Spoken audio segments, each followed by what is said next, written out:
Hello, everybody. Welcome back to It's Called Football. And we have had the return of the Premier League. We have now seen the first match day completed. All 20 teams have played their first match of the season in the league, and there is plenty to discuss. So let's get straight into our reaction. Obviously,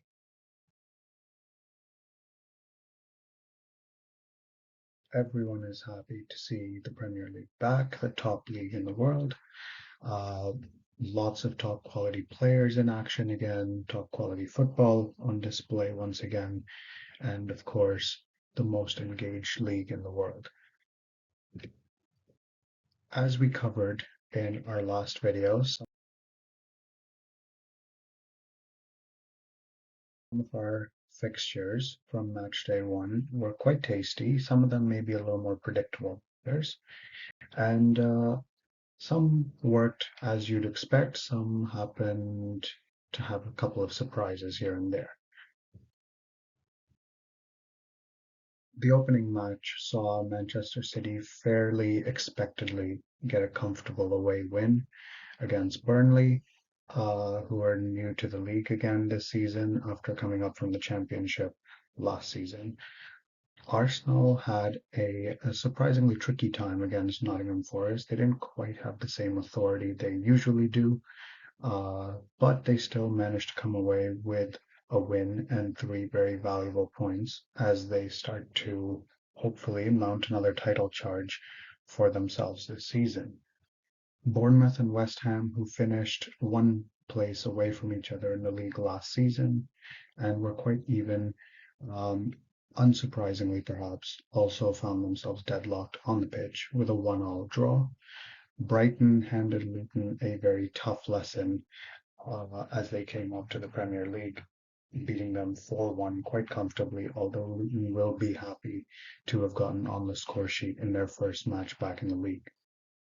Everton, disappointingly at home, did lose 1-0 to Fulham, which is going to further raise questions about how they will perform this season after two back-to-back disappointing campaigns so far. Our other matches from match day one happened across Saturday, Sunday, and Monday, with again a few surprises and some maybe not as much. Crystal Palace handed Sheffield their own lesson on their return to the league as Palace walked away with a 1-0 win, despite being an away match, which is a great result for them to start their season. Newcastle have set the tone so far. Although Aston Villa have had a very impressive summer in terms of the players they've brought in, Newcastle very much showed that they're there to stay near the top of the league by handing out a 5-1 thrashing in that match. Brentford and Tottenham found themselves locked in a 2-2 draw in the London derby. Um, Tottenham did play quite well, but Brentford can never ever be ruled out. And obviously, as Brentford was the one side last season that managed to beat Manchester City, the eventual champions, um, there's perhaps no surprise that they did manage to hold their own again against a quite big side. Chelsea and Liverpool also honours even in 1-1 draw, while Manchester United, despite being outplayed by Wolves for the majority of Monday's match, did manage to come away with a 1-0 win. Perhaps a little bit lucky, but they won't really care.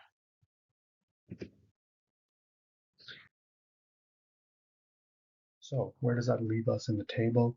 Newcastle's huge win leaves them sitting at the top.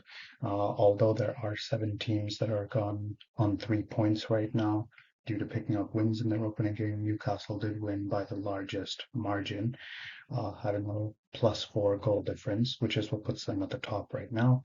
Brighton sitting up there as well alongside Manchester City, with Arsenal, Crystal Palace, Fulham, and Manchester United then following up from fourth to seventh.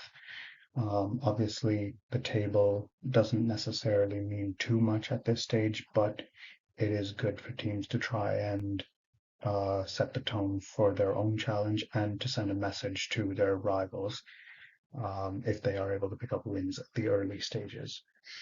Brentford, Tottenham, and Bournemouth are all at 1 point right now, having picked up a draw. As long as they can keep on continuing that pace, they aren't too far behind right now. They obviously can't afford to drop too many points in the early stages, though, if they want to finish as high in the table as possible. Chelsea, Liverpool, and West Ham are the other clubs that remain on 1 point right now after their draws as well, while Nottingham Forest, Everton, Sheffield, Wolves, Luton, Burnley, and Villa start their season with a loss and 0 points right now. So there is a bit of a mountain to climb for those clubs, but luckily just one fixture in.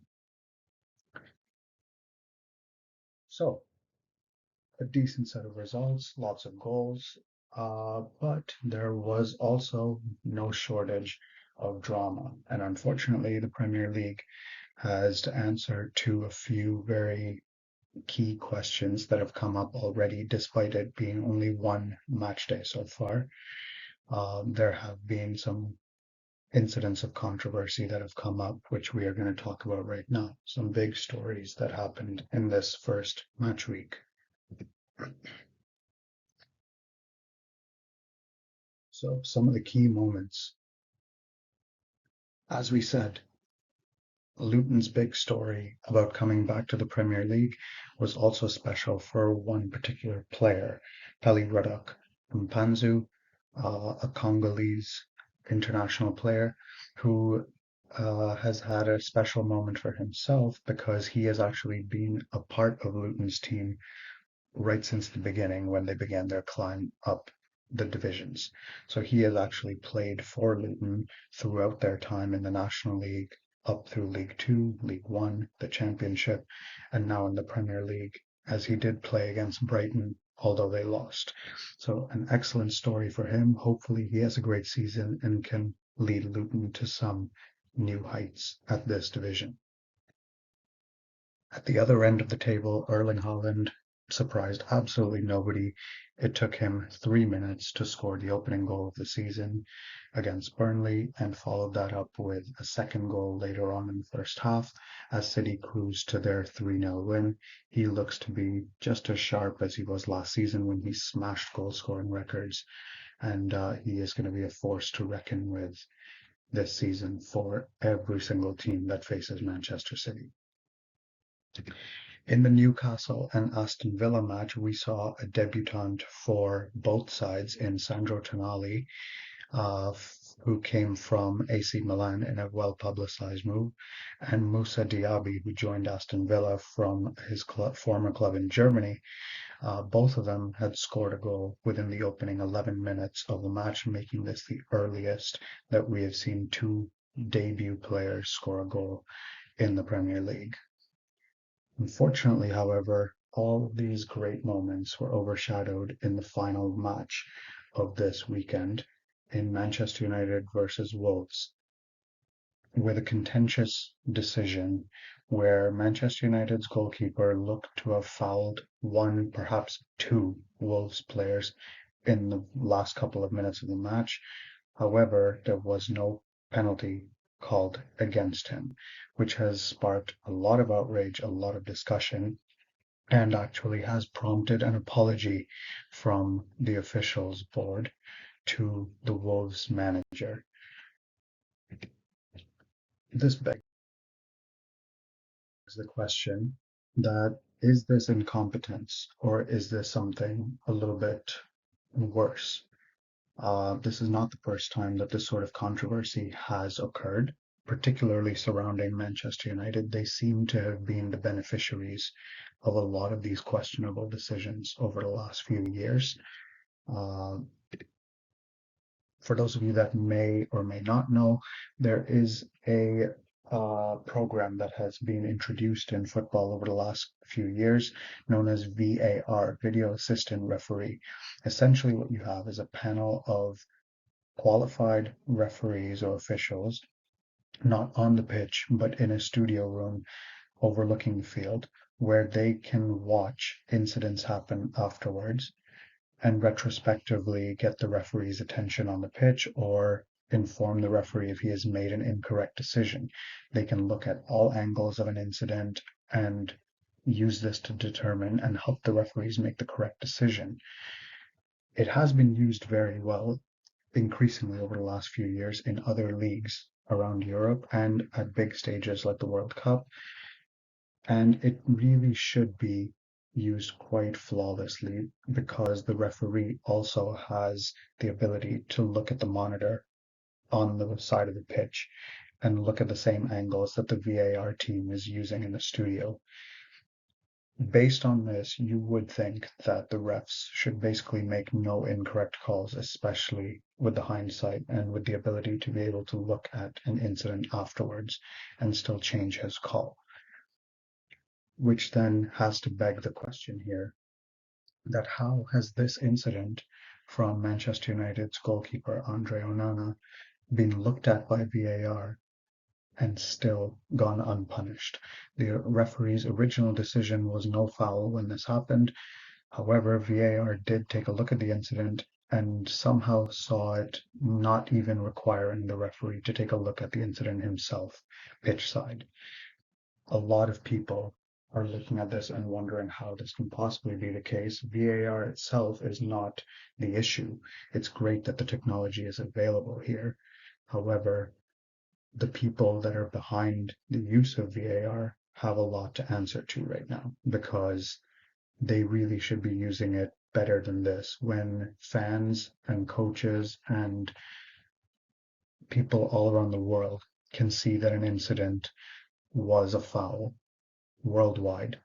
Everybody can pick this up. How is it that the officials involved in the match, the trained referees, aren't able or aren't willing to check it thoroughly to make sure they made the right call? So is this just incompetence? Is it corruption? Is it just favoritism for certain teams over others? You can be the judge of that just as much as any of us could, but just something to think about. Hopefully, we won't have too many such incidents over the rest of the season, but it is worrying that such a huge incident has already occurred in the first match day of the season. Anyway, that's it from us, recapping match week 1. We will see you again very soon as we look ahead to match week 2 coming up this weekend. But until then, take care and remember, it's called football.